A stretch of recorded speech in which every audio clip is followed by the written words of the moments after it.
শ্রদ্ধেয় বাবা ঠাকুর, ভক্তিমতী মায়েরা, এখন অর্জুন মণিপুর রাজ্যে চলে এসেছে। এসে কি করেছে, একটা গাছের ছায়ায় শুয়ে পড়েছে, হাতের ওপরে মাথাটা রেখে।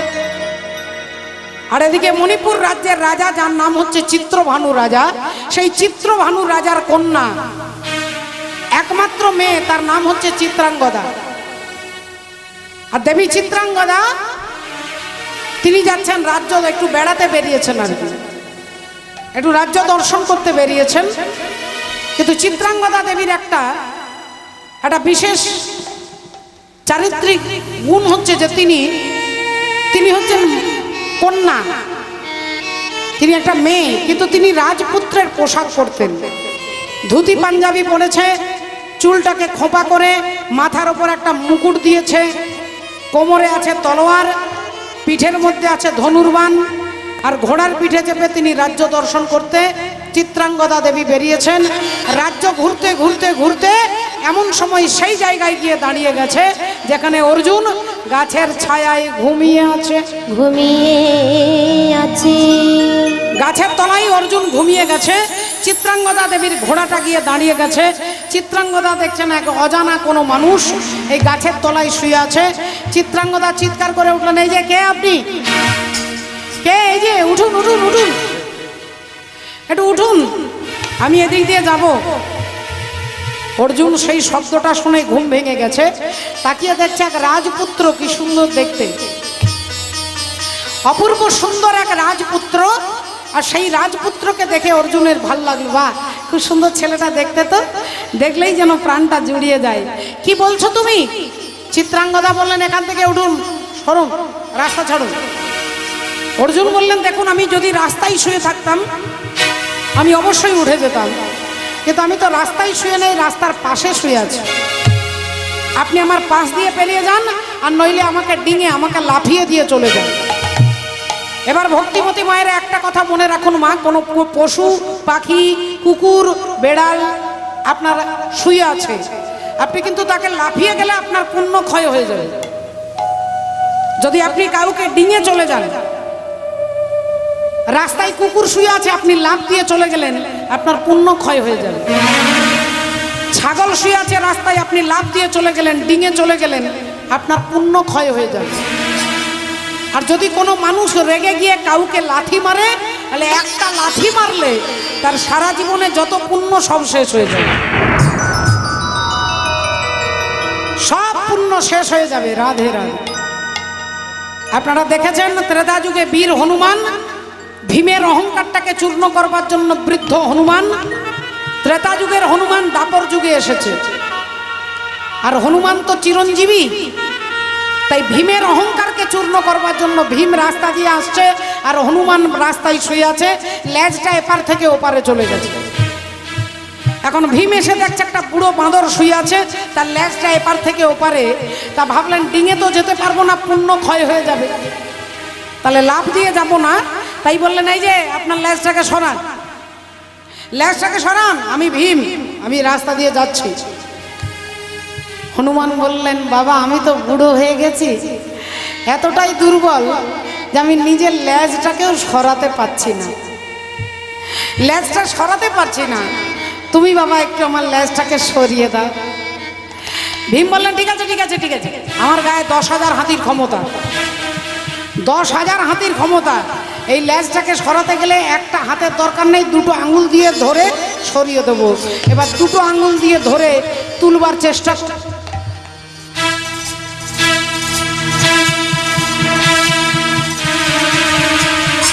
সর্বনাশ, দুটো আঙুল দিয়ে তো লেজটাকে তুলতে পারছি না। ঠিক আছে, একটা হাত দিয়ে তুলি। একটা হাত দিয়ে হনুমানের লেজটা তোলার চেষ্টা করছে, তাও তুলতে পারছে না। ভাবলেন নিজের প্রেস্টিজটাকে তো রক্ষা করতে হবে, দুটো হাত দিয়ে তোলার চেষ্টা করছে, কিছুতেই হনুমানের লেজ এক চুল নড়াতে পারছে না। স্বাভাবিকভাবে ভীম ভাবতে বাধ্য হচ্ছে যে আমার গায়ে 10,000 হাতির ক্ষমতা, আর একটা সামান্য বৃদ্ধ বানরের লেজটাকে তুলতে পারছি না। এইবার তখন তিনি, এইবার এতক্ষণ ভীম অহংকারে কথা বলছিলেন, এইবার হাত জোড় করে বলছে, বলুন আপনি কে? তখন হনুমান বললেন, আমি। পরিচয় কি বলছে? আমাদের কোনো নেতা মন্ত্রীর সঙ্গে একটু ভাব থাকলে আমরা চিৎকার করে বলি অমুক বাবুর সঙ্গে আমার ওঠা বসা, খুব ভাব আছে, খুব ভাব আছে তার সঙ্গে, একটা মেজাজ আলাদা হয়। আর হনুমানের কতগুলো সার্টিফিকেট আছে, তিনি পঞ্চ তন্মাত্রের একজন তন্মাত্র, পবন পুত্র, পবনের পুত্র তিনি, এটা প্রথম সার্টিফিকেট। মনোজবম মারুত তুল্য বেগম জিতেন্দ্রিয়ম বুদ্ধিমাতাম বরিষ্ঠম, মনের থেকে দ্রুত গতিতে চলতে পারে হনুমান, মারুত তুল্য বেগম, বাতাসের গতিতে, জিতেন্দ্রিয়ম বুদ্ধিমাতাম বরিষ্ঠম, বুদ্ধিজীবীদের মধ্যে তিনি অগ্রগণ্য। সেই হনুমানকে জিজ্ঞাসা করছে আপনি কে? তিনি বলছেন আমি হলাম একমাত্র শ্রীরাম দূতম শরণম প্রপদ্যে, আমি ভগবানের দূত, আমি রামের চরণের দাস। কেউ বলবে বাবা মাস্টার ডাক্তার কীর্তনিয়া পণ্ডিত হলে আমরা চিৎকার করে বলি আমি অমুক, আমি তুসুক, আর হনুমানজি কি বলছে আমি রামের চরণের দাসের অনুদাস। এই তখনই ভীম হাত জোড় করে ক্ষমা চাইছে যে আমার ভুল হয়ে গেছে। তাহলে একটা অহংকারের বড়াই ছিল। হরি বল, রাধে রাধে। মাননীয় ভক্তমণ্ডলী, ভক্তিমতী মায়েরা, আজকে সেই চিত্রাঙ্গদা দেবী বলছে তুমি এখান থেকে ওঠো, ওঠো, ওঠো, ওঠো। আর তুমি যদি আমার কথা না শোনো, আমি চিত্রভানু রাজার, আমি রাজার মেয়ে, আমার যদি আমি রেগে যাই তাহলে তোমাকে ধরে টেনে এই রাস্তা থেকে ছুঁড়ে ফেলে দেবো। অর্জুন বললেন আপনার এত বড় ক্ষমতা, তাহলে এক কাজ করুন আপনি আমাকে ছুঁড়ে ফেলে দিন, আমি দেখি আপনি আমাকে ছুঁড়ে ফেলে দিন। আর যেই বলেছে চিত্রাঙ্গদা অর্জুনের হাতে ধরে টান দিচ্ছে,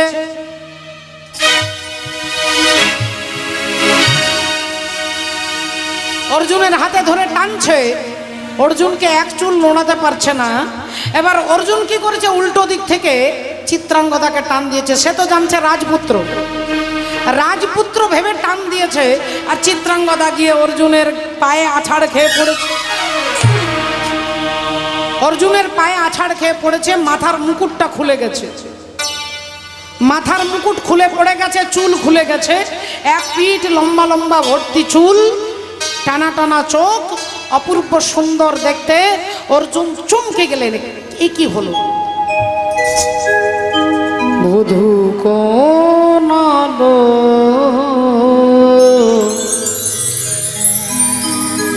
লাগলো, লাগলো চোখে, লাগলো চোখে বধূ কোন আলো লাগলো, লাগলো চোখে। অর্জুন চমকে গেলেন, জিজ্ঞাসা করলেন কে আপনি? রাজকুমারের পোশাক পরে আপনি রাজকন্যা, কে আপনি? চিত্রাঙ্গদা দেবী বললেন আমি হলাম চিত্রভানু রাজার কন্যা চিত্রাঙ্গদা। এবার তুমি বলো তোমার পরিচয় কি, বলো তুমি কে? অর্জুন বললেন আমার পরিচয় দেবার মতো কিছু নেই, আমি হলাম তৃতীয় পাণ্ডব, আমার নাম হলো অর্জুন। আর যেই বলেছে অর্জুন, চিত্রাঙ্গদা দেবী বলে উঠলেন আনন্দে, আনন্দে চিৎকার করে উঠলেন আপনি, আপনি কি সেই অর্জুন? আপনি কি সেই অর্জুন যার কথা আমি ছোটবেলা থেকে আমার মায়ের মুখে, বাবার মুখে, কাকা কাকিমা, জ্যাঠা জেঠিমার মুখে আমি শুনেছি? আপনি কি সেই অর্জুন? অর্জুন বললেন আপনি কার কথা শুনেছেন আমি বলতে পারবো না, তবে আমি হলাম তৃতীয় পাণ্ডব অর্জুন।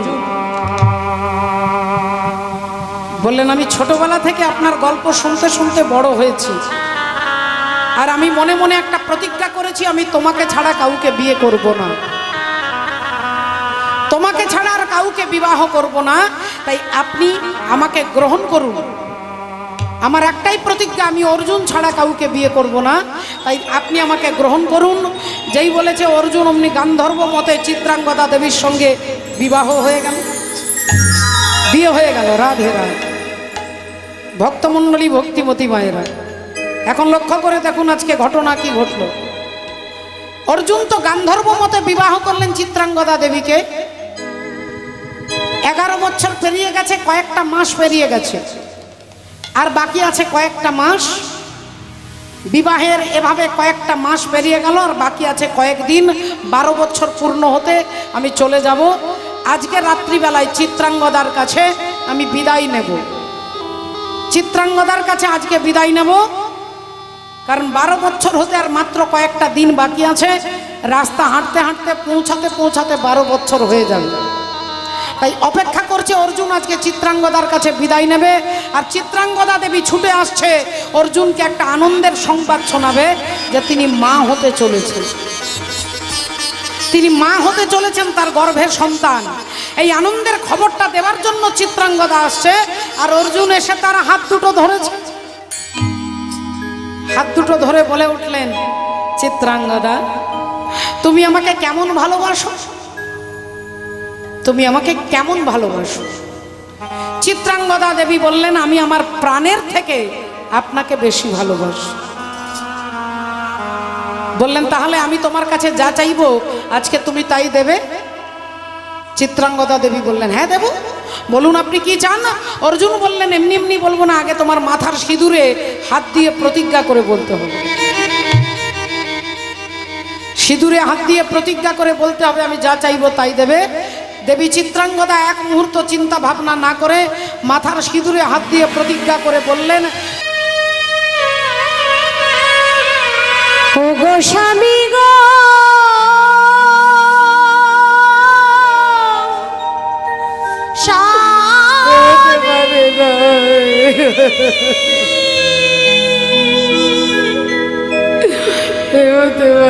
না না এ হতে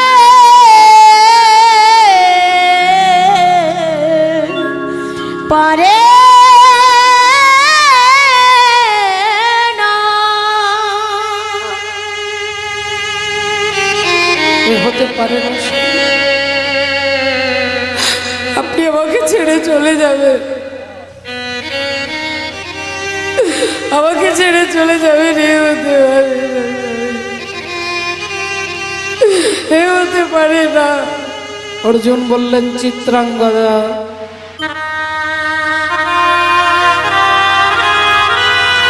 তুমি মাথার সিঁদুরে হাত দিয়ে প্রতিজ্ঞা করে বলেছো আমি যা চাইবো তুমি তাই দেবে।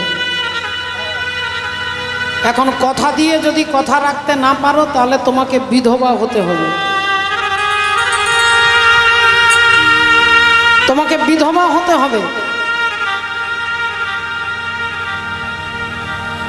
চিত্রাঙ্গদা দেবীর চোখ দিয়ে শুধু জল পড়ছে বাবা, তার বলবার মতো কোনো ভাষা নেই। চিত্রাঙ্গদা দেবী চাই না যে আমার জন্য আমার স্বামীর মৃত্যু হোক, কিন্তু আমাকে ছেড়ে চলে যাবে এই ব্যথাটাও তো সহ্য করতে পারছি না। অর্জুন বললেন, আরেকটা কথা চিত্রাঙ্গদা, আমি যে তোমার স্বামী এ কথা কোনোদিন কাউকে তুমি বলতে পারবে না। এ কথা তুমি বলতে পারবে না যে আমি তোমার স্বামী। দেবী চিত্রাঙ্গদা পাথরের মতো হয়ে গেলেন। অনর্গল চোখ দিয়ে শুধু দরদর করে জল পড়ছে, শুধু চোখ দিয়ে জল পড়ছে। যে কথা মনের কথা জানি না কেন, মুখে সে থেমে গেল, বলা গেল না, বলা হলো না।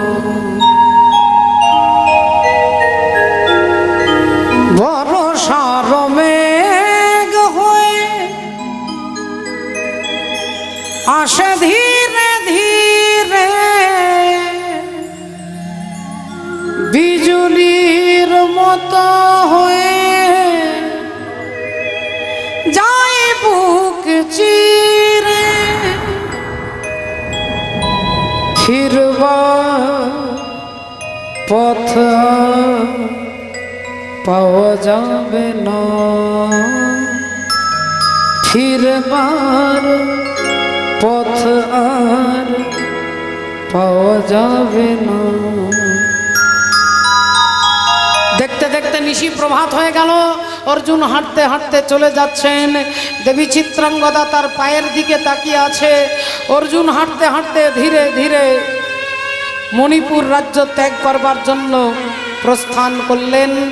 চিত্রাঙ্গদা দেবী অর্জুনের যতদূর পা দেখা যায় ততদূর তাকিয়ে আছে। যেই অর্জুনকে আর দেখা যাচ্ছে না, তিনি অজ্ঞান হয়ে মাটিতে পড়ে গেলেন। অজ্ঞান হয়ে মাটিতে পড়ে গেলেন। ধুলাই গড়াগড়ি দিয়ে কাঁদছে। যখনই মনে হচ্ছে তখনই চেতনা ফিরছে, আবার অজ্ঞান হয়ে যাচ্ছে। চেয়েছিলেন আত্মহত্যা করতে, কিন্তু আত্মহত্যা করতে পারবো না, আমার গর্ভের সন্তান রয়েছে। আমি মা কি করে বিনা দোষে ছেলেটাকে মারবো? তাই না পারছে আত্মহত্যা করতে, না পারছে থাকতে। দেখতে দেখতে গর্ভের সন্তান বড় হলো। সেই সন্তান জন্মগ্রহণ করলো, যার নাম হলো অর্জুন পুত্র বব্রুবাহন। অর্জুন পুত্র বব্রুবাহন।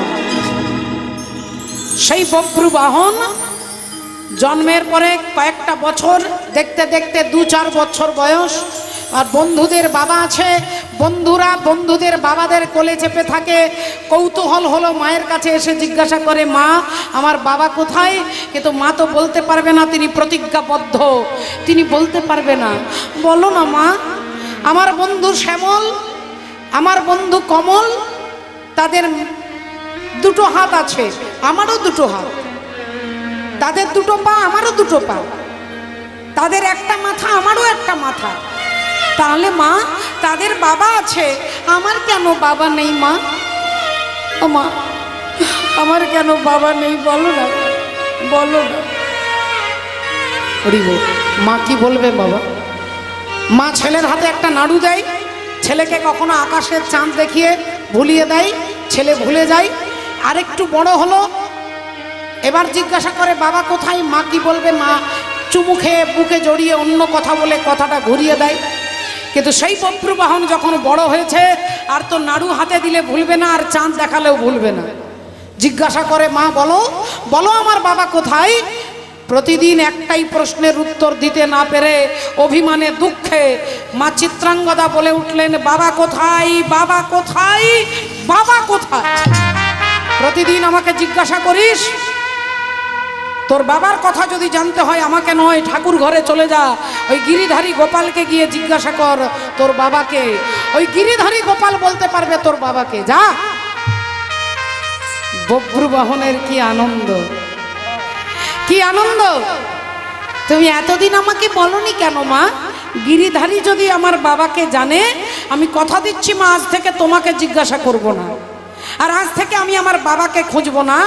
আজ থেকে আমি শ্রী গোবিন্দে খুঁজে বেড়াবো, শ্রী গোবিন্দের খুঁজে বেড়াবো, আমি শ্রী গোবিন্দে খুঁজে বেড়াবো, আমি শ্রী গোবিন্দের খুঁজে বেড়াবো, আমি তারে পেলে আমার বাবাকে পাবো, শ্রী গোবিন্দের খুঁজে বেড়াবো, তারে পেলে বাবাকে পাবো, শ্রী গোবিন্দের খুঁজে বেড়াবো, তারে পেলে বাবাকে পাবো, গো শ্রী গোবিন্দের খুঁজে বেড়াবো, বাবাকে পাব, শ্রী গোবিন্দের খুঁজে বেড়াবো, আজ তারে পেলে বাবাকে পাব, আমি শ্রী গোবিন্দের খুঁজে বেড়াবো।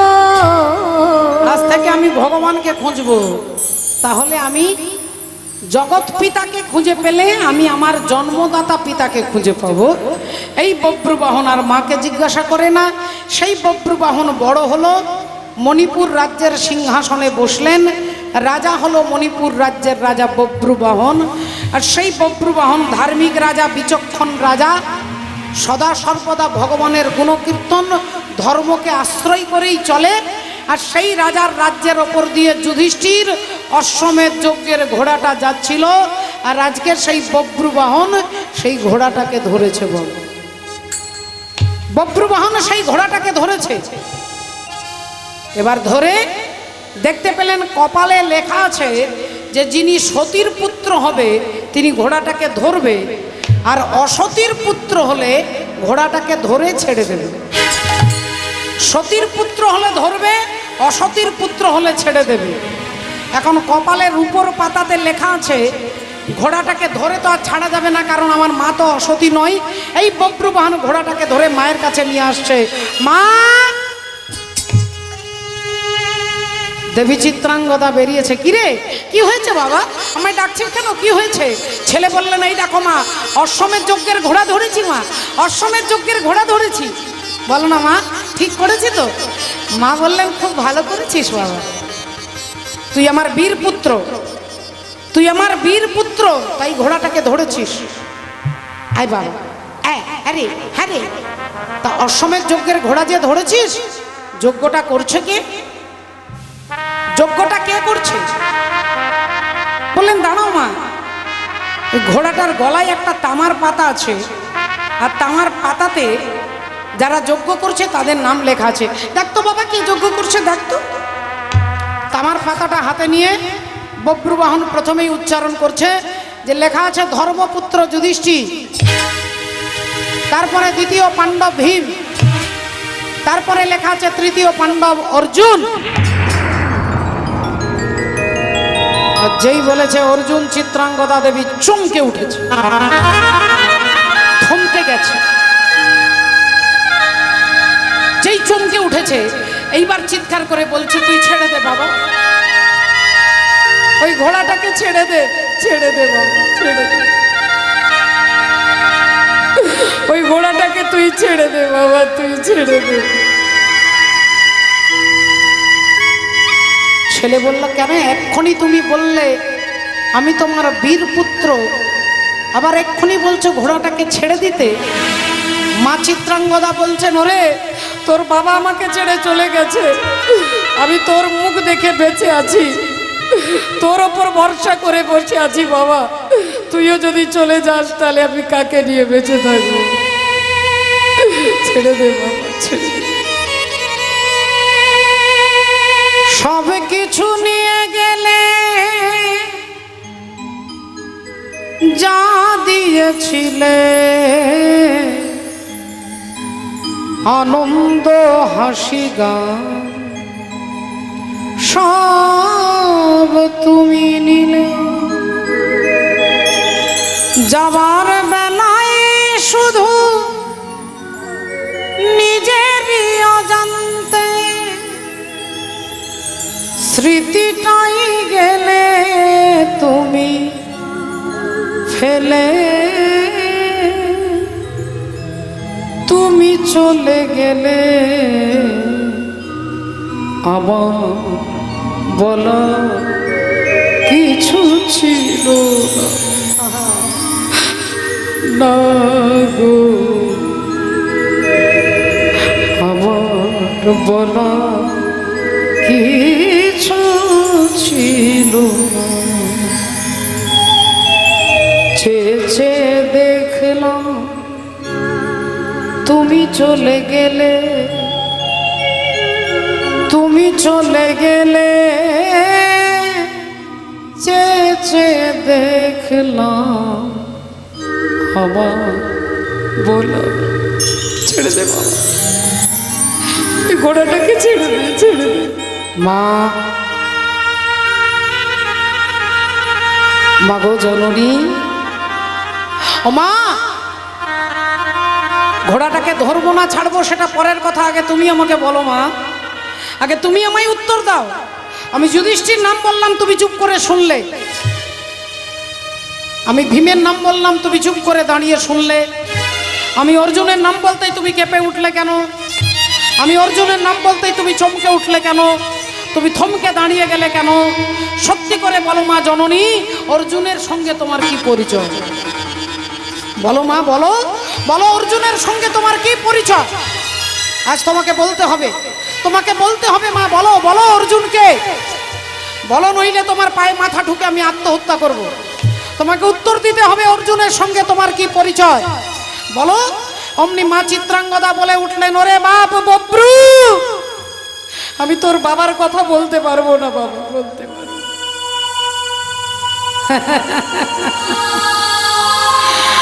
মাগো, এ তো ঠাকুর ঘরে কেন, আমি তো কলা খাইনি। আমি তোমাকে জিজ্ঞাসা করলাম অর্জুনকে, তুমি বলছো তোর বাপের কথা বলতে পারবো না। তাহলে সত্যি করে বলো তো মা, অর্জুন কি আমার জন্মদাতা পিতা? অর্জুন কি আমার জন্মদাতা পিতা? অর্জুন কি আমার বাবা? যাকে এতদিন আমি খুঁজেছি, যার কথা তোমার কাছে জানতে চেয়েছি, সেই কি অর্জুন? মা দাঁড়িয়ে দাঁড়িয়ে কাঁদছে, শুধু চোখের জল টপটপ করে পড়ছে। বুঝতে পেরেছি মা, তোমার ভেতরে কোনো অব্যক্ত বেদনা, কোনো ব্যথা রয়েছে যা তুমি বলতে পারবে না। তোমাকে বলতে হবে না মা, তোমার চোখের জল আমাকে অনেক কিছু বলে দিচ্ছে। তোমার ওই চোখের জল আজ আমার প্রশ্নের উত্তর দিয়ে দিয়েছে। হ্যাঁ, तुम्हें देख के तो लगता है ऐसे बाहरों का मौसम आया हो जैसे, तुम्हें देख के तो लगता है बाहरों का मौसम आया हो जैसे, दिखाई न देती अंधेरों में ज्योति, अगर तुम ना होते, अगर तुम ना होते। তোমাকে বলতে হবে না মা, আজ আমি প্রতিজ্ঞা করে বলছি, অর্জুন যদি আমার পিতা হয়, আমি বলছি একদিন তোমার স্বামীকে তোমার পাশে দাঁড় করিয়ে দেবো।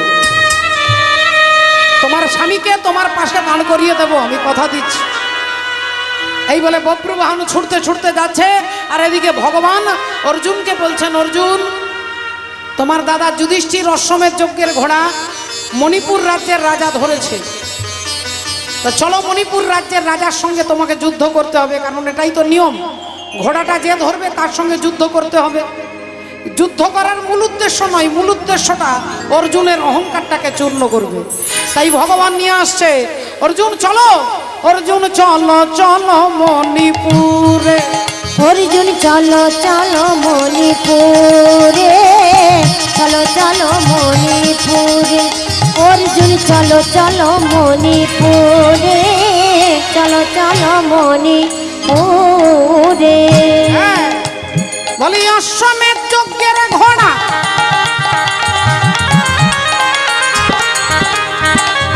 ধরেছে যেখানে, অসমের যোগের ঘোড়া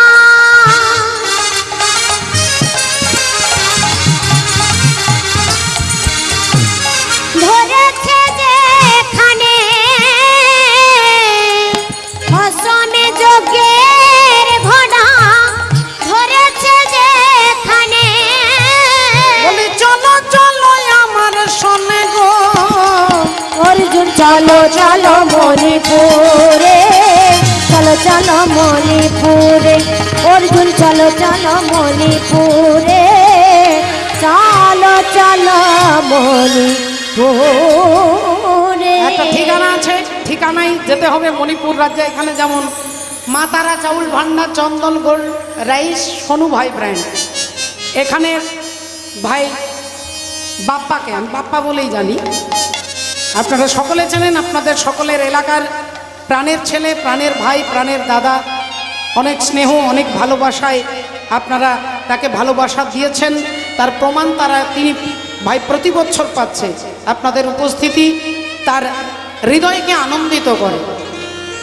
এরকম এরকম মানবিকতা, এটা শুধু ওর গুণ বলবো না, এটা হচ্ছে ভগবত কৃপা। ভগবান যখন কাউকে কৃপা করে তখন তার হৃদয়টা এরকম বড় হয়। আর যখন ভেতরে অহংকার আসে তখন ভগবান হাতটা সরিয়ে নেয়, তখন কারণ সে নিজেকে নিজেই কর্তা বলে মনে করে। তাই আপনাদের আশীর্বাদ আপনাদের সদা সর্বদা তার মাথায় থাকুক। আমি আসতেও পারি, নাও পারি, আমার ভগবত কৃপা আমার এখানে হয়তো নাও আসা হতে পারে, কিন্তু আপনাদের আশীর্বাদ যেন বাপ্পার ভাইয়ের মাথায় সদা সর্বদা থাকে। একবার ভাইয়ের উদ্দেশ্যে আমরা জয় ধ্বনি দেব, নিতাই গৌর প্রেমানন্দে। হরি হরি অর্জুন চলো চলো মণিপুর, পুরে চলো চলো মণিপুরে, অর্জুন চলো চলো মণিপুরে, চলো চলো মণিপুরে। অর্জুন নিয়ে আসছেন, ভগবান নিয়ে আসছে অর্জুনকে, আর এদিকে বব্রু বাহন যাচ্ছে।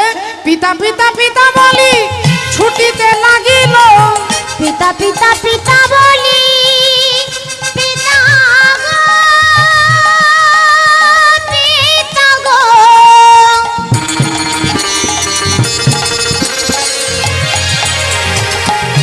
পিতা গো, পিতা গো,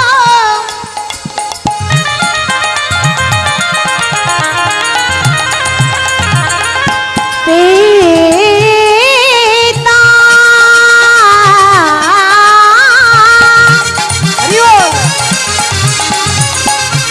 পিতা গো,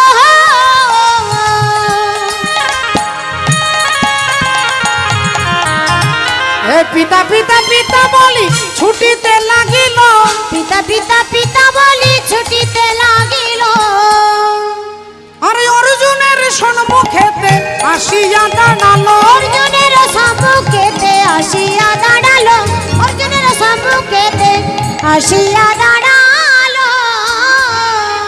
শ্রদ্ধেয় বাবা ঠাকুর ভক্তিমতী মায়েরা, দেখুন একটু লক্ষ্য করে আপনারা বুঝতেই পারবেন, রাবণ রাজার বাবা হচ্ছে বিশ্বশ্রমা মুনি, আর বিশ্বশ্রমা মুনির বাবা হচ্ছে ঋষি পুলস্ত। পুলস্ত ঋষি, সপ্ত ঋষির মধ্যে একজন ঋষি পুলস্ত, আর ওই পুলস্ত ঋষির নাতি হচ্ছে রাবণ রাজা। সেই রাবণকে বলেছিলেন, আপনারা দেখবেন অযোধ্যার 84 ক্রোশের মধ্যে রাবণ কিন্তু কোনোদিন অযোধ্যায় গিয়ে আক্রমণ করেনি। উত্তর দিক আক্রমণ করেছে, দক্ষিণ দিক আক্রমণ করেছে, পশ্চিম আক্রমণ করেছে, কিন্তু অযোধ্যায় কখনো রাবণ নিজে গিয়ে সরাসরি আক্রমণ করতে পারেনি। কেন? তার প্রতাপ স্বর্গমর্ত পাতাল, রাবণের ভয়ে থরথর করে কাঁপে। তিনি অযোধ্যা যেতে পারেন না কেন? অযোধ্যায় না যাবার কারণটা কি? অযোধ্যাকে ভয় পাওয়ার কারণটা কি? বলে ওই রাজা, অযোধ্যায় একজন রাজা ছিলেন, ভগবান রামচন্দ্রের বাবার নাম হচ্ছে দশরথ। রাজা দশরথের বাবা হচ্ছে অজ, অজর বাবা হচ্ছে রঘু, রঘুর বাবা হচ্ছে দিলীপ। এই দিলীপ রাজা এত বড়, এত প্রকাণ্ড বিদ্বান এবং ভীষণ বীর ছিলেন। তা দিলীপ রাজা সন্ধ্যাবেলায় সন্ধ্যা আহ্নিক করতে বসেছে। রাবণ ভাবছে যে এ পর্যন্ত আমি সবার সঙ্গে লড়াই করেছি, তা দিলীপ মহারাজের নাম নাকি শুনেছি, বিরাট ব্যাপার, একটু দেখে আসি। রাবণ লুকিয়ে আছে, রাবণ লুকিয়ে দেখছে যে সন্ধ্যা বন্দনা করছে, তা আমিও তো করি। রাবণ হচ্ছে প্রকাণ্ড বিদ্বান, যার 4টে বেদ গড়গড় করে মুখস্থ, যার 4টে বেদ, যে বেদের 2টো লাইন পড়তে গেলে দাঁত ভেঙে যাবে, পণ্ডিত ছাড়া পড়তে পারবে না। সেই 4টে বেদকে রাবণের মুখস্থ। তা তিনি দেখছেন সন্ধ্যা বন্দনা করছে, এমন সময় দেখতে পেলেন দিলীপ রাজা সন্ধ্যা বন্দনা করতে গেলে ওই আচমনীয় জলটাকে নিয়ে যদি সেই সময় ওই আচমনের জল যদি কারোর গায়ে ছুঁড়ে দেয়, তিনি শেষ হয়ে যাবে। যে কোনো একজন বিজ্ঞ পণ্ডিত মানুষকে জিজ্ঞাসা করবেন। এই আচমনীয় জলটা নিয়ে রাজা দিলীপ কি করছে, পিছনের দিকে ফেলে দিচ্ছে। পিছনের দিকে যে ফেলে দিচ্ছে, রাবণ দেখলেন এটা তো নিয়ম নয়, আচমনের জল পান করতে হয়, তারপরে মাথায় মুছে দিতে হয়। আচমনের জলটাকে ফেলে মাথায় মুছে দিতে হয়। তাহলে ইনি পিছন দিকে ফেলে দিল। রাবণ এসে জিজ্ঞাসা করছেন, কি ব্যাপার, আপনি একজন শাস্ত্রজ্ঞ ব্যক্তি, আর অশাস্ত্রীয় কাজ করলেন আপনি, আচমনীয় জলটাকে পেছনের দিকে ফেলে দিলেন। রাজা দিলীপ বললেন, না আমি এমনি এমনি ফেলিনি, আমি চোখ বন্ধ করে দেখছিলাম মহামুনি বশিষ্ঠের একটা কামধেনু, আর ওই কামধেনুটাকে বাঘ ধরে কামড়ে নিয়ে যাচ্ছে, তাকে আঘাত করে নিয়ে যাচ্ছে। তাই বশিষ্ঠ মুনি চিৎকার করছে বাঁচাও বাঁচাও বলে, তাই বশিষ্ঠের ধেনুটাকে বাঁচানোর জন্য আমি জলে মন্ত্র বলে জল বানটা ছুঁড়ে দিয়েছি। আপনারা দেখবেন মাঝে মাঝে বলে বান মেরে দিয়েছে, জল বান, অগ্নিবান, তালা কুলুপ বান, এগুলো মিথ্যে নয় বাবা, এগুলো মিথ্যে নয়। যেগুলো আজকের শিক্ষিত সমাজ বলে এগুলো সব বাজে কথা, আনকালচারাল কথাবার্তা, তা নয়। কিন্তু ওটা করতে গেলে যে সাধনা দরকার, সেই সাধনাটা এখন মানুষ করতে পারে না বলে মন্ত্রের কোনো কাজ নেই। আমরা বলি না ওষুধটা মন্ত্রের মতো কাজ করবে, ওষুধ নিয়ে যান মন্ত্রের মতো কাজ করবে, মন্ত্রের মতো কাজ করবে, তাহলে মন্ত্রের একটা কাজ আছে। কিন্তু ওই মন্ত্রটাকে জয় করতে গেলে যে তপস্যার দরকার, সেই তপস্যাটা করতে পারে না বলে এখন মন্ত্রে কোনো কাজ হয় না। কিন্তু রাজা দিলীপের তো সেই তপস্যা আছে। তিনি বললেন যে মহামুনি বশিষ্ঠের কামধেনুটাকে বাঘ নিয়ে যাচ্ছে, তিনি চিৎকার করছে বাঁচাও, তাই তাকে সাহায্য করবার জন্য, বাঘটাকে মারবার জন্য আমি এখান থেকে এই অযোধ্যায় বসে সরজু নদীর তীরে বসে জল বানটা ছুড়ে দিলেন। রাবণ বললেন তাতে কি হবে? বলে দেখুন বাঘটা মারা গেছে। রাবণ ছুটলেন রথে চেপে, আর রথে চেপে এসে দেখছে মহামুনি বশিষ্ঠের আশ্রমের পাশে একটা বাঘ মরে পড়ে আছে। চমকে গেলেন রাবণ যে তিনি অযোধ্যায় বসে যদি জল ছুঁড়ে দিয়ে মেরে দিতে পারে, তাহলে এনার সঙ্গে শত্রুতা করতে গেলে তো এ আমাকেও জল ছুঁড়ে মেরে দেবে। তাহলে দূর থেকে বড় করে প্রণাম করে রাজা রাবণ বললেন আর আসবো না যতদিন রাজা দিলীপ থাকবে। দিলীপের পরে দিলীপের পুত্র হচ্ছে রঘুর পুত্র অজর পুত্র দশরথ, এ পর্যন্ত আর সবার সঙ্গে লড়াই করেছে। রাজা দশরথ থাকাকালীন, রাজা যখন যিনি ছিলেন তখন রাবণ এসেছিলেন অযোধ্যার নগরে। অযোধ্যায় 4টে দরজা, পূর্ব পশ্চিম উত্তর দক্ষিণ। তিনি যখন আক্রমণ করতে আসে তখন দশরথী রাজা দশরথ তিনি গিয়ে বললেন রাবণকে যে দেখুন আপনি বারবার আসবেন, বারবার আমার প্রজাদেরকে আপনি ডিস্টার্ব করবেন, তা আজকে আপনার সঙ্গে আমার এখানে ডিল হবে একটা। কি না, আমি এই দরজাটা বন্ধ করব, 2 হাত দিয়ে এই দরজাটা বন্ধ করব, আপনি যদি দরজাটা ঠেলে খুলে দিতে পারেন তাহলে আমি আপনার কাছে হেরে যাব, আজ থেকে অযোধ্যা আপনার হয়ে যাবে। আর আপনি যদি খুলতে না পারেন তাহলে ফার্দার কখনো এই অযোধ্যাতে আপনি আসবেন না। রাবণ বললেন আমার 10টা মাথা, আমার যে ক্ষমতা, আমি কৈলাস পর্বতটাকে তুলে দিই। গোটা কৈলাস পর্বতটাকে বাঁ হাত দিয়ে তুলে দিতে পারতে রাবণের এত ক্ষমতা। হ্যাঁ, বলে যে দরজাটা বন্ধ করব, আমি নাকি ঠেলা দিলে খুলতে পারবো না। ঠিক আছে, আপনার চ্যালেঞ্জটাকে আমি অ্যাকসেপ্ট করলাম, চলুন আপনি দরজাটা লাগান। এখন রাজা দশরথ দরজাটা লাগিয়ে আর এরকম করে আছে, আর রাবণ ভাবছে একটা হাত দিয়ে ধাক্কা দিলে খুলে যাবে, একটা হাত দিয়ে চেষ্টা করছে খুলছে না, বারবার চেষ্টা করছে খুলছে না, 2টো হাত দিয়ে চেষ্টা করছে খুলছে না, মাথাটা দিয়ে ঠেলছে তাও খুলছে না। ঘন্টার পর ঘন্টা সময় চলে যাচ্ছে, রাবণ খুলতে যখন পারছে না তখন এইবার রাবণ সব ছেড়ে দিয়ে, মানে হরিব, শরীরের সমস্ত শিরা উপশিরা নড়বড়ে হয়ে গেছে, দুর্বল হয়ে গেছে, ঠেলা দিয়ে দরজাটা খুলতে পারছে না। এই তখন রাজা দশরথ দরজাটা খুলে বললেন আজ থেকে এই দরজার ভেতরে তুমি এলে তোমার কিন্তু রক্ষে থাকবে না। রাবণ মাথা নিচু করে চলে গেলেন, আজ পর্যন্ত আমি আপনার অযোধ্যাকে আক্রমণ করব। তাই রাবণ কখনো অযোধ্যায় এসে সরাসরি আক্রমণ করতে তিনি পারেন না। রাধে রাধে। মাননীয় ভক্তমণ্ডলী, ভক্তিমতী মায়েরা, তাহলে সেই ক্ষমতা, যখনই মানুষ কোন একটা ক্ষমতা পাবে তখনই তার অহংকার হবে, আর অহংকার হলেই সে ভুল কাজ করবে।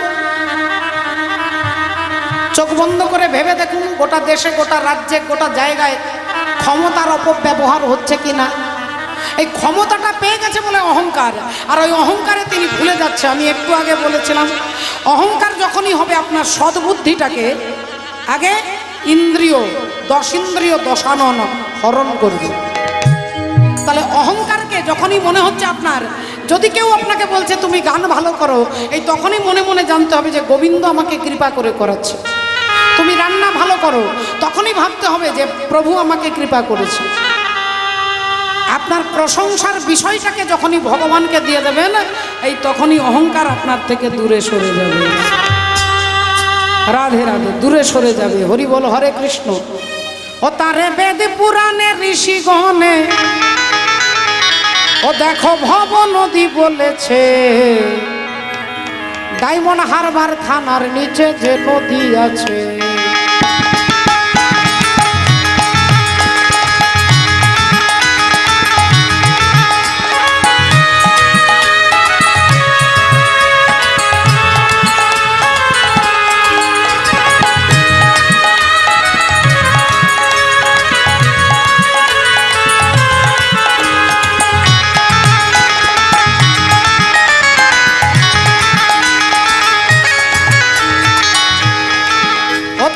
বেদ পুরাণে,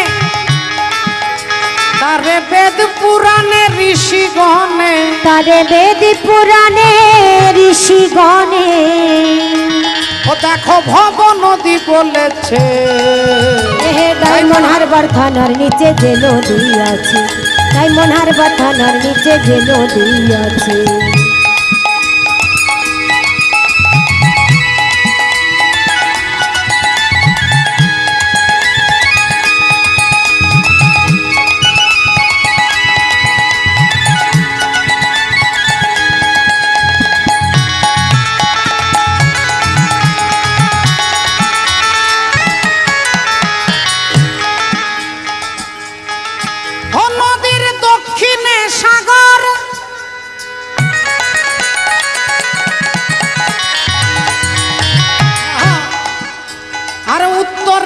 কিছু দূরে কলকাতা শহর, উত্তরেতে কিছু দূরে কলকাতা শহর, উত্তরেতে কিছু দূরে কলকাতা শহর।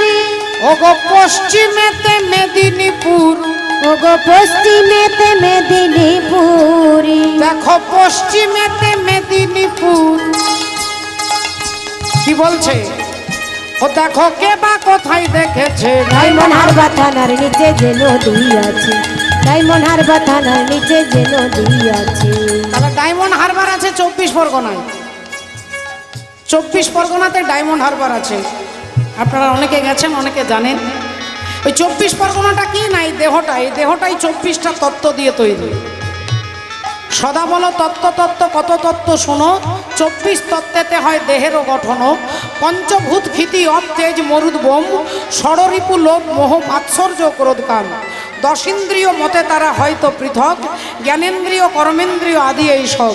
জ্ঞানেন্দ্রিয় চক্ষু নাসা জিহ্বা কর্ণতক, কর্মেন্দ্রিয় হস্ত পদ গুহ্য লিঙ্গবাগ। মহাভূত অহংকার আর হয় জ্ঞান, এই তো হয় 24 তত্ত্ব নিরূপণ। কিবা কারিগরের আজব কারিগরি, তার মধ্যে 6 পদ্ম রাখিয়াছে পুরী। সহস্রারে হয় পদ্ম সহস্রে কদল, অষ্টদল পদ্ম রয় তাহারও ভিতর।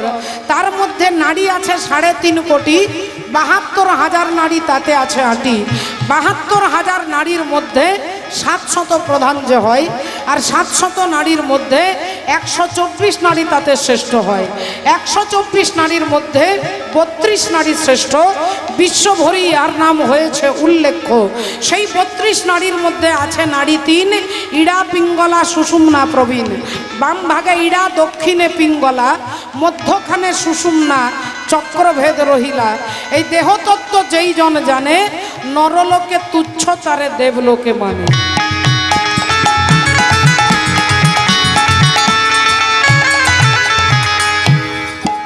নদীর জোয়ার ভাটা হয়,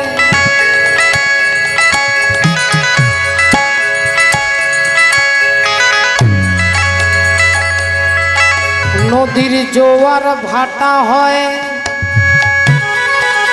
তারে হুগলি নদী কয়। আর তার নিচে কাম রূপে কুম্ভীর ডুবে রয়। তার নিচে কাম রূপে কুম্ভীর ডুবে রয়, তার নিচে কাম রূপে কুম্ভীর ডুবে রয়। ও তারে পার হয়ে যাবে চলে, তারে পার হয়ে যাবে চলে, তারে পার হয়ে যাবে চলে, তারে পার হয়ে যাবে চলে। বলো এমন সাধিকার আছে, ডায়মন্ড হারবার থানার নিচে যে নদী আছে, ডায়মন্ড হারবার থানার নিচে যে নদী। আহা বেদ পুরাণের ঋষি গণে, বেদ পুরাণে ঋষি গণে, বেদ পুরাণের ঋষি গণে ভব নদী বলেছে ডায়মন্ড হারবার থানার নিচে যে নদী আছে। আহা ডায়মন্ড হারবার থানার নিচে যে নদী আছে, ডায়মন্ড হারবার থানার নিচে যে নদী আছে। শ্রদ্ধেয় বাবা ঠাকুর, ভক্তিমতী মায়েরা, তাহলে অর্জুন আসছে, ভগবান কৃষ্ণ অর্জুনকে নিয়ে আসছেন তার দর্পটাকে চূর্ণ করবার জন্য, তার অহংকারটাকে চূর্ণ করবার জন্য ভগবান অর্জুনকে রথে বসিয়ে নিয়ে আসছে। আর এদিকে বব্রুবাহন যাচ্ছে বাবার কাছে, জগৎ পিতাকে দেখতে পাবো। জগৎ পিতা নাকি আসছে মণিপুর রাজ্যে, ভগবান আসছে যখন, তখন নিশ্চয়ই আমি আমার বাবাকে দেখতে পাবো। এই আনন্দে বব্রুবাহন ছুটছে। আর এমন সময় অর্জুনের কাছাকাছি পৌঁছে গেছেন। বব্রুবাহন গিয়ে যেই বাবা বলে ডেকেছে, পিতা পিতা পিতা বলি ছুটিতে লাগিল, পিতা পিতা পিতা বলি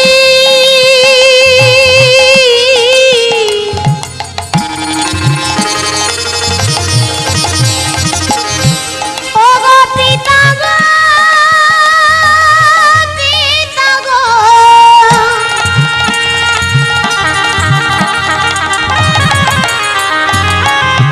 পিতা পিতা পিতা গো।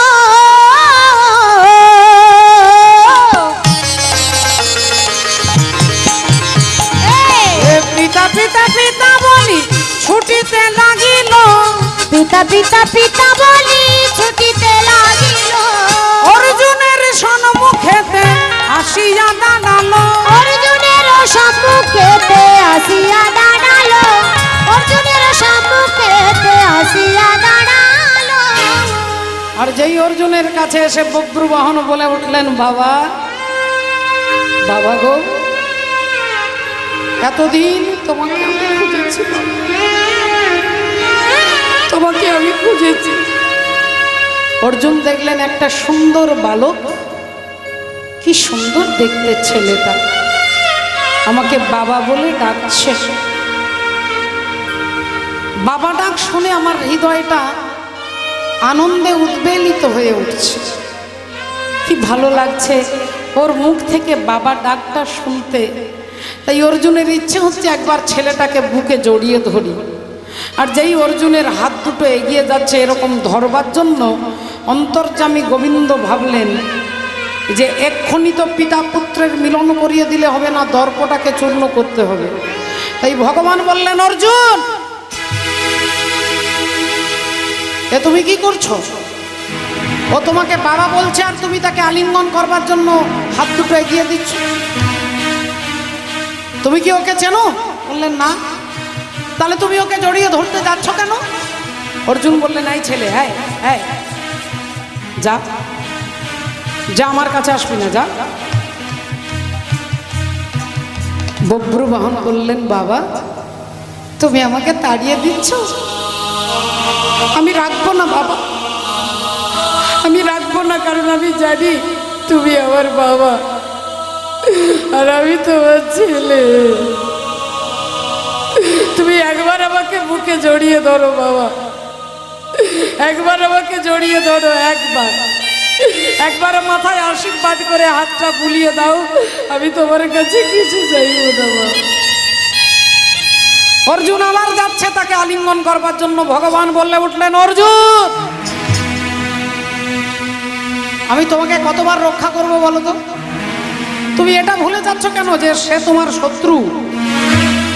অশ্বমেধ যজ্ঞের ঘোড়া ধরেছে, আর ঘোড়াটা যখন ধরেছে তখন তার সঙ্গে তোমার যুদ্ধের সম্পর্ক, আর যুদ্ধ যার সঙ্গে করবে তাকে তুমি আলিঙ্গন করতে যাচ্ছ। অর্জুন বললেন, এই ছেলে আয় আয়, যা যা যা, তুই আমাকে বারবার বাবা বলছিস কেন? বাবা, তুমি আমাকে আরো অপমান করো, আমাকে আরো তাড়িয়ে দাও, কিন্তু আমি জানি তুমি আমার জন্মদাতা পিতা, তুমি আমার বাবা। ভগবান বললেন, অর্জুন ওই ছেলেটা খুব চালাক, ও তোমাকে বাবা বলছে তোমার মনোবলটাকে দুর্বল করবার জন্য, ভেঙে দেবার জন্য, যাতে তুমি সহজেই যুদ্ধে হেরে যাও, তার জন্য সে তোমাকে বাবা বলে ডাকছে। এই ছেলে, আমার মনে হচ্ছে তুই তোর মা কোনো অসতী নারী, তোর মা কুলোটা নারী, তোর মা অপবিত্রা নারী। যেই এই কথা বলেছে বব্রুবাহন চিৎকার করে উঠলেন, অর্জুন, আমি এতক্ষণ তোমার সমস্ত অপমান সহ্য করেছি, তোমার অবহেলা আমি সহ্য করেছি, কিন্তু আর আমি সহ্য করব না। তুমি আমার মাকে কুলোটা বলেছো, অপবিত্রা বলেছো। আমি বব্রুবাহন প্রতিজ্ঞা করে বলছি, তোমার ধড় থেকে মুন্ডটাকে আলাদা করে দেবো, তোমার ধড় থেকে মুন্ডটাকে আলাদা করে দেবো, বিচ্ছিন্ন করে দেবো। তুই আমার মুন্ড ছেদন করবি? কত হাতি গেল তল, আর মশা বলে কত জল। হ্যাঁ, তোর এত ক্ষমতা, তুই আমার মুন্ডটাকে বিচ্ছিন্ন করে দিবি? বব্রুবাহন বললেন, হ্যাঁ, ক্ষমতা থাকে তুমি আটকে দেখাও। অর্জুন বললেন, তাহলে নে, এখানেই তোর সঙ্গে আমার যুদ্ধ শুরু। অর্জুন ধনুর্বাণ নিয়ে দাঁড়িয়েছে, বব্রুবাহন দাঁড়িয়েছে। অর্জুন একটা তীর যেই বব্রুবাহনকে মেরেছে, বব্রুবাহন অমনি তীরটাকে ভেঙে দিয়েছে, তীরটাকে দুখণ্ড করে দিয়েছে। আর যেই দুখণ্ড করে দিয়েছে অমনি বব্রুবাহন অর্জুনকে একটা তীর মেরেছে, অর্জুন বানটাকে দু টুকরো করে দিয়েছে। আবার অর্জুন তীর মারছে,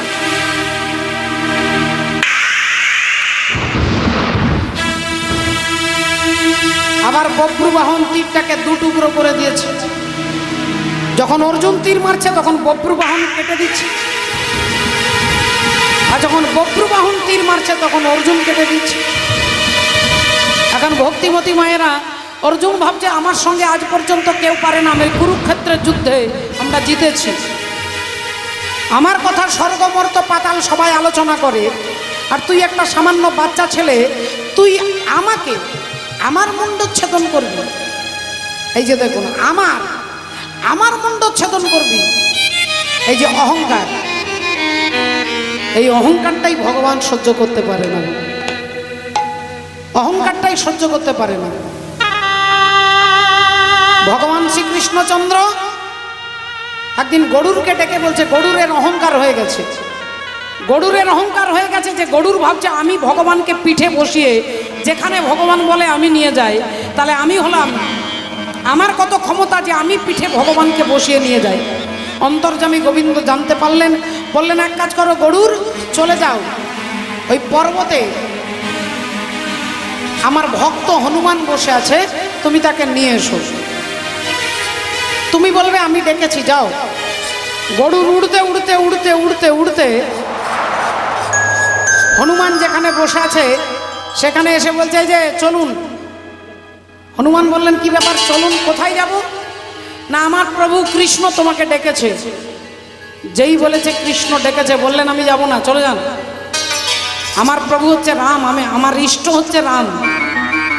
যদিও রাম আর কৃষ্ণের মধ্যে কোনো পার্থক্য নেই, কিন্তু আমার যে যার পছন্দ আছে, আমার ইষ্ট হচ্ছে রাম, আমি যাব না, চলে যান। গরুর বললেন, আপনাকে নিয়ে যেতে বলেছে। নিয়ে যেতে বলেছে। হনুমান রেগে গিয়ে গরুরকে এমন ঠেলা দিয়েছে, গরুর গিয়ে একবারে সোজা সাগরে পড়ে গেছে, সাগরে যাই পড়ে গেছে। এবারে গোটা শরীরটা ভিজে গেছে, সোজা ভগবানের কাছে। তা ভগবান বললেন, গরুর হঠাৎ অসময়ে স্নান করে এলে যে? বললেন, ওই যে তুমি যাকে আনতে পাঠিয়েছিলে তাকে আমি বললাম তুমি ডেকেছো, আর সে আমাকে সাগরের জলে ফেলে দিয়েছে। বললেন, তুমি আমার কথা বললে কেন? তুমি বলবে যে তোমার প্রভু ডেকেছে, যাও। গরুর এসে এবার বলছে যে চলুন, আপনার প্রভু ডেকেছে। যেই বলেছে হনুমান অমনি উঠে দাঁড়িয়েছে। গরুর বললেন, আমার পিঠে চেপে যান, আমি আপনাকে পিঠে বসিয়ে নিয়ে যাব। হনুমান বললেন, না না, আপনি পারবেন না, গরুর বললেন পারবো না, আমার পিঠে ভগবান লক্ষ্মী নারায়ণকে বসিয়ে গোটা ব্রহ্মাণ্ড ঘুরছি, আর তোমাকে আমি নিয়ে যেতে পারবো না। হনুমান বললেন বেশ, তাহলে আমি এক কাজ করছি, আমি আমার একটা হাত আপনার পিঠে দিচ্ছি, আপনি তুলে দেখান। আর গরুরের অহংকার, আমি ভগবানকে তুলি। এখন হনুমান একটা হাত দিয়েছে পিঠের মধ্যে, গরুর আর উঠতে পারছে না, গরুর আর উঠতে পারছে না। এবার কিছুতেই যখন উঠতে পারছে না, এবার হনুমান কি করেছে, গরুরকে বগলের মধ্যে বগল দাবা করে নিয়ে হনুমান উড়তে উড়তে যাচ্ছে। মানুষ এবং মারুতে দুললে উড়তে উড়তে যাচ্ছে। এদিকে ভগবান সুদর্শন চক্রকে বলছে ওই গেটে পাহারা দেবে, যে আসবে তাকে ঢুকতে দেবে না। এখন সুদর্শন চক্র ঘুরছে, গেট পাহারা দিচ্ছে, গেট পাহারা দিচ্ছে। রাধে রাধে ভক্তমণ্ডলী, ভক্তিমতী মায়েরা। এবার হনুমান যখনই আসছে, সুদর্শন বলছে এখানে ঢোকা যাবে না, এখানে কোনো আদেশ নেই, ঢোকা যাবে না, সুদর্শন চক্র যেতে দেবে না, হনুমানকে যেতে দিচ্ছে না। আর হনুমান জানে, হরি বল, হনুমান জানে যে আমি হলাম একমাত্র গেটকিপার, রাম দুয়ারে তু রখবারে, হোতা না আজ্ঞা বিনু পয়সারে। তাহলে রামের দরজার আমি হলাম দাঁড়ি, আর তুমি আমাকে দরজার বাইরে যেতে দিচ্ছ না, ভেতরে যেতে দিচ্ছ না, তোমার এত ক্ষমতা। সুদর্শন বললেন আমি কৃষ্ণের হাতে থাকি, আমার ক্ষমতার সঙ্গে তুমি চ্যালেঞ্জ করবে না, আমি ভগবানের হাতে থাকি। হনুমান বললেন এতদিন হাতে ছিলে, আজকে আমার মুখে থাকবে। সুদর্শন চক্রকে চকলেটের মতো গালের মধ্যে পুরে দিয়েছিল, গালের মধ্যে পুরে দিয়েছে, গালটা ফুলে আছে। বগল দাবা করে গরুরকে নিয়ে আসছে ভগবান, এদিকে হনুমান আসছে, এদিকে ভগবান ভাবলেন এবার রাম ছাড়া তো আর কাউকে দেখবে না, তাই ভগবান কৃষ্ণ রাম হয়ে দাঁড়িয়েছে, আর সত্যভামা দেবী সীতা হয়েছে। এবার হনুমান এসে যেই দাঁড়িয়েছে, ভগবান বললেন কি ব্যাপার, তোমার বগলটা উঁচু উঁচু লাগছে, কে আছে? বললেন আপনার বাহন ওই গরুরকে এখানে দাবা করে নিয়ে এসেছে। গরুর কোনো রকমের নিঃশ্বাস নিচ্ছে। বললেন তোমার মুখটা, গালটা ফুলে আছে কেন? বলে তোমার সুদর্শন চক্রকে গালের মধ্যে ঢুকিয়ে রেখে দিয়েছে, গাল থেকে সুদর্শন চক্রকে বার করে দিয়েছে। সুদর্শন চক্রের অহংকার চূর্ণ বিচূর্ণ, গরুরের অহংকার চূর্ণ হয়ে গেছে। ভগবান কৃষ্ণ তিনি রাম হয়ে হনুমানকে বুকের মধ্যে জড়িয়ে ধরলেন। মঙ্গল ভবনয় মঙ্গল হারি, দ্রবহু সদশরথ আচিন বিহারি। মঙ্গল ভবনয় মঙ্গল হারি, দ্রবহু দশরথ আচিন বিহারি। ভগবান রাম হনুমানকে বুকে জড়িয়ে ধরলেন। অহংকার সর্বতভাবে ভগবান চূর্ণ করেন। বিদ্যার অহংকার, রূপের অহংকার, জ্ঞানের অহংকার চূর্ণ হয়ে যায় বাবা। আপনারা দেখবেন, দেখতে পাবেন, আবার দেখতে পাবেন। রাধে রাধে। তাই আজকে ঘটনা কি ঘটলো? অর্জুন বলছে আমার মতো এত বড় গান্ডীবধারীকে তুই মারবি। অর্জুন তীর মারছে, বব্রুবাহন আটকে দিচ্ছে, বব্রুবাহন তীর মারছে, অর্জুন আটকে দিচ্ছে। ঘন্টার পর ঘন্টা যুদ্ধ হচ্ছে, কেউ কাউকে হারাতে পারছে না, কেউ কাউকে মারতে পারছে না। এমন সময় রাধে রাধে আজকে বব্রুবাহনের পেছনে এসে দাঁড়িয়েছেন কে? গঙ্গে গঙ্গে মা গঙ্গে, গঙ্গে গঙ্গে মা গঙ্গে, মা গঙ্গে গঙ্গে মা গঙ্গে, গঙ্গে গঙ্গে মা গঙ্গে, মা গঙ্গে গঙ্গে মা গঙ্গে, গঙ্গে গঙ্গে মা গঙ্গে। হে মা সুরেশ্বরী গঙ্গে, মা হে মা সুরেশ্বরী গঙ্গে, মা হে মা সুরেশ্বরী গঙ্গে, মা হে মা সুরেশ্বরী গঙ্গে। গঙ্গে গঙ্গে মা গঙ্গে, গঙ্গে গঙ্গে মা গঙ্গে, গঙ্গে গঙ্গে মা গঙ্গে, গঙ্গে গঙ্গে মা গঙ্গে, মা গঙ্গে গঙ্গে মা গঙ্গে, গঙ্গে গঙ্গে মা গঙ্গে। বাবা বব্রু, তুমি এরকম ঘন্টার পর ঘন্টা চেষ্টা করলেও তুমি তোমার বাবাকে মারতে পারবে না। কারণ তোমার বাবাকে আমি অভিশাপ দিয়েছি যে ছেলের হাতে তুমি মারা যাবে। যতক্ষণ আমি তোমাকে সাহায্য না করছি তুমি মারতে পারবে না। তাই আমি মা গঙ্গা গঙ্গা বান হয়ে তোমার হাতে ধরা দেব, আর ওই বান দিয়ে তুমি অর্জুনের মস্তকটাকে লক্ষ্য করে ছুড়ে দেবে। এই বলে মা গঙ্গা দেবী একটা বান হয়ে বব্রুবাহনের হাতে ধরা দিল, আর বব্রুবাহন ওই বানটাকে ধনুকে সংযোজন করে অর্জুনের মাথাটা লক্ষ্য করে ছুড়ে দিল। আর যেই বানটা ছুড়ে দিল অর্জুনের মুন্ডটা কাটা হয়ে গেল। অর্জুনের মুন্ড কাটা হয়ে গেল। অর্জুন পড়ে আছে, ধড় আর মুন্ড বিচ্ছিন্ন। চিত্রাঙ্গদা দেবী ছুটতে ছুটতে আসছে। ওরে বব্রু, ওরে বব্রু রে, এ তুই কি করেছিস বাবা? এ তুই কি করেছিস? বলে বলে কি করিলি, তোরে বাবাকে মেরে ফেলিলি। তুই তোর পিতাকে মেরেছিস? ওরে বব্রু, তোর জন্মদাতা পিতাকে তুই মেরে ফেলেছিস, খুন করেছিস। না, আমি তোকে ক্ষমা করব না। তুই আমার সিঁথির সিঁদুর মুছে দিয়েছিস, তুই আমাকে বিধবা করেছিস, একজন সন্তান হয়ে তার মাকে বিধবা করেছিস। তাই আমি মা হয়ে প্রতিজ্ঞা করে বলছি, আমি তোকে জন্ম দিয়েছি, আজকে তোকে আমি হত্যা করব। বব্রুবাহন বললেন, মা জননী জন্মভূমিশ্চ স্বর্গাদপি গরীয়সি।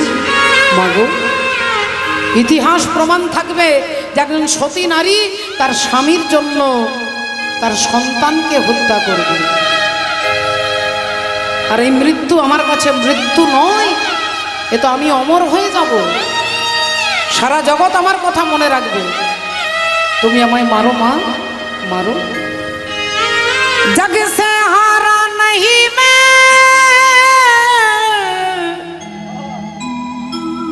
तुमसे हार गया।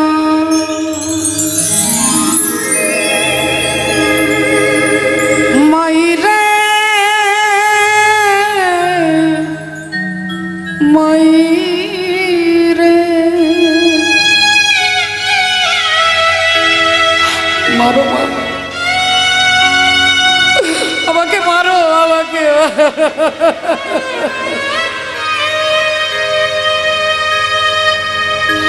मायरे तुझ बिन मैं तो अधूरा।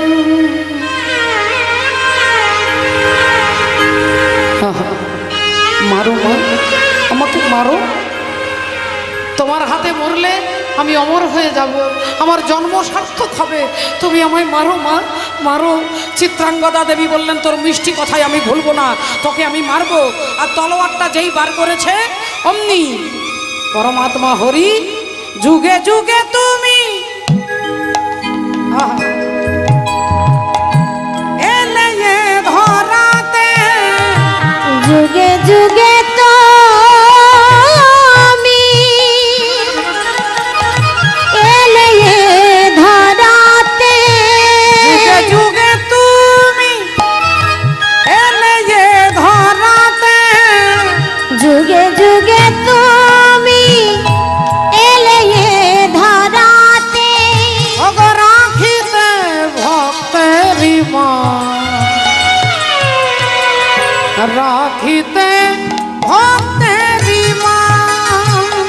যুগে যুগে তুমি এলে এ ধরাতে, রাখিতে ভক্তের মান, রাখিতে ভক্তের মান, রাখিতে ভক্তের মান। সে যে ভক্ত বড় ভালোবাসে, ভক্ত বড় ভালোবাসে, সে যে ভক্ত বড় ভালোবাসে, ভক্ত বড় ভালোবাসে, তাই ভক্ত ডাকলে কাছে আসে। ভক্ত বড় ভালোবাসে, ভক্ত ডাকলে কাছে আসে, ভক্ত বড় ভালোবাসে, ভক্ত ডাকলে কাছে আসে, ভক্ত বড় ভালোবাসে, ভক্ত ডাকলে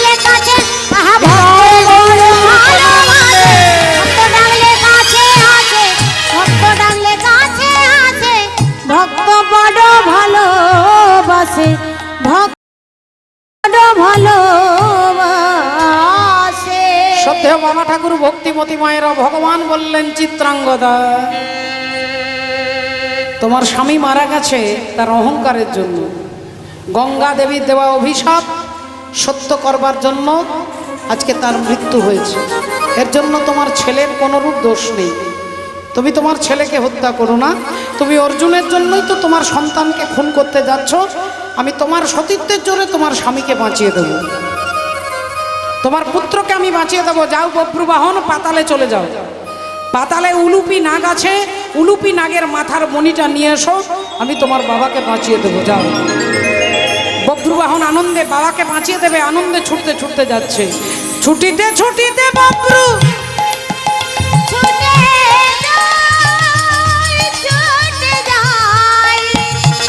ধ্বনি হয়।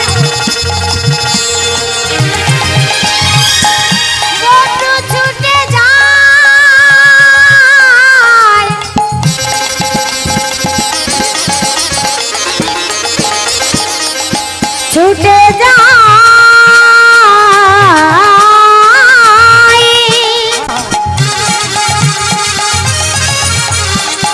চলে যাই। ছুটিতে ছুটিতে বব্রু পাতালেতে গেল, ছুটিতে ছুটিতে বব্রু পাতালেতে গেল। আরে উলুপির মাথার মণি মাগিয়া লইল, উলুপির মাথার মণি মাগিয়া লইল, উলুপির মাথার মণি মাগিয়া লইল। উলুপি নাগের মাথার মণিটাকে এনে যেই ভগবানের হাতে দিয়েছে, ভগবান সেই মণিটা হাতে নিয়ে অর্জুনের ধড় আর মুন্ডটাকে একত্রিত করে আর মণিটা যেই ছুঁয়ে দিল, বলি অমনি অর্জুন বেঁচে উঠিল, অমনি অর্জুন বেঁচে উঠিল, অমনি অর্জুন বেঁচে উঠিল। অমনি অর্জুন বেঁচে উঠিল। ওই অভিশাপে মরেছিল, অমনি অর্জুন বেঁচে উঠিল। ওই অভিশাপ পড়েছিল, অমনি অর্জুন বেঁচে উঠিল। পূর্বে যাহা মরেছিল, অর্জুন বেঁচে উঠিল। পূর্বে যা উঠিল, পূর্বে যাহা বলেছিল, অর্জুন বেঁচে উঠিল। পূর্বে যাহা বলেছিল, অমনি অর্জুন বেঁচে উঠিল, অমনি অর্জুন বেঁচে। উলুপির মাথার মণি মাগিয়া লইল, উলুপির মাথার মণি মাগিয়া লইল। মাননীয় ভক্তমণ্ডলী ভক্তিমতী মায়েরা ভগবান অর্জুনকে বাঁচিয়ে দিতে অর্জুনকে পরিচয় করাচ্ছে। এই তোমার ছেলে বব্রুবাহন আর এই তোমার স্ত্রী চিত্রাঙ্গদা। যাও অর্জুন যাও, তোমার অহংকার চূর্ণর প্রমাণ ছিল তাই এতক্ষণ পরিচয় করে দিনি। যাও তোমার ছেলেকে জড়িয়ে ধরো। অমনি অর্জুন ভগবানকে জড়িয়ে ধরলেন। ওগো ভক্ত আর ভগবানের মিলন হইল, ভক্ত আর ভগবানের মিলন হইল, ভক্ত আর ভগবানের মিলন হইল। প্রেমানন্দে বাহু তুলে হরি হরি বলো, প্রেমানন্দে বাহু তুলে হরি হরি বলো, বাহু তুলে হরি হরি বলো। এবারে সবে মিলে জয় দাও বলো হরি হরি, সবে মিলে জয় দাও বলো হরি হরি। নামের প্রভাবে ভব সিন্ধু যাবে তরি, নামের প্রভাবে ভব সিন্ধু যাবে তরি, নামের প্রভাবে ভব সিন্ধু যাবে তরি। ও জয় রাধে রাধা গোবিন্দ জয়, রাধে